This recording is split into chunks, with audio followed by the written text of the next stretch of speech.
Hello, Temple Owls. Welcome to another 5 tips in under 5 minutes with me, Kristine Chin, and the Office of Leadership Development. Today, we're going to be talking about the SPARK method for providing feedback, because it's important for us to deliver our feedback in a way that is kind and shows our understanding of the situation.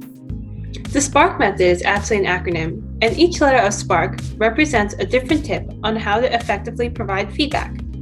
Let's get started. The first tip I have for you today is to be specific. Sometimes giving feedback can be uncomfortable or awkward, so it's easy to feel the need to beat around the bush. We may say something like, "I think that your paper could be stronger," or "You could have written that more effectively." However, notice that this feedback is vague and doesn't provide us with a clear idea on what we could do better.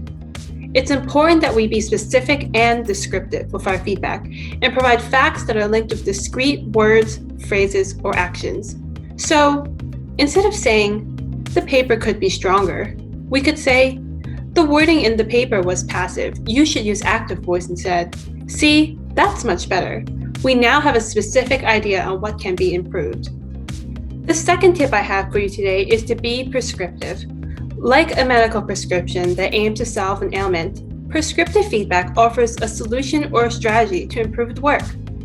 For example, for our previous feedback about improving a paper, saying, "You should use active voice in your paper," is specific, but it doesn't offer a solution.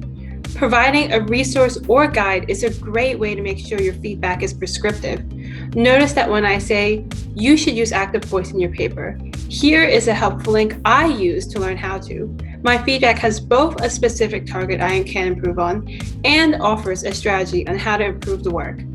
The third tip I have for you today is to be sure your feedback is actionable. Your feedback should address specific behaviors that can be changed or should be taken.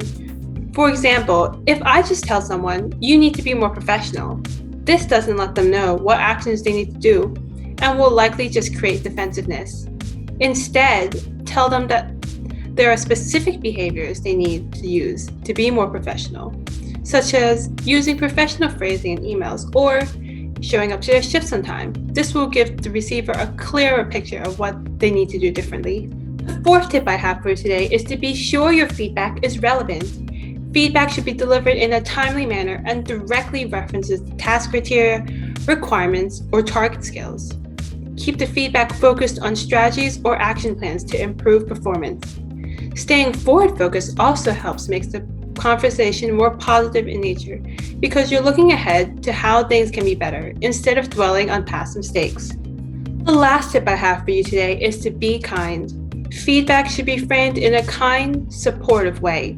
Remember, even if you have the best intentions, feedback that the recipient perceives as rude or hurtful will not be received well. Now that we learned a little more about the SPARK method, you can provide feedback to your peers more effectively. If you want to know more about giving feedback, please come visit me at my leader shop, Bitter or Better, on April 1st at 10 a.m.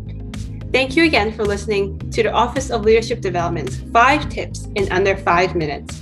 If you want to know more about our office, please visit our website at studentleadership.temple.edu or check out our social media at TU Leadership on all major platforms.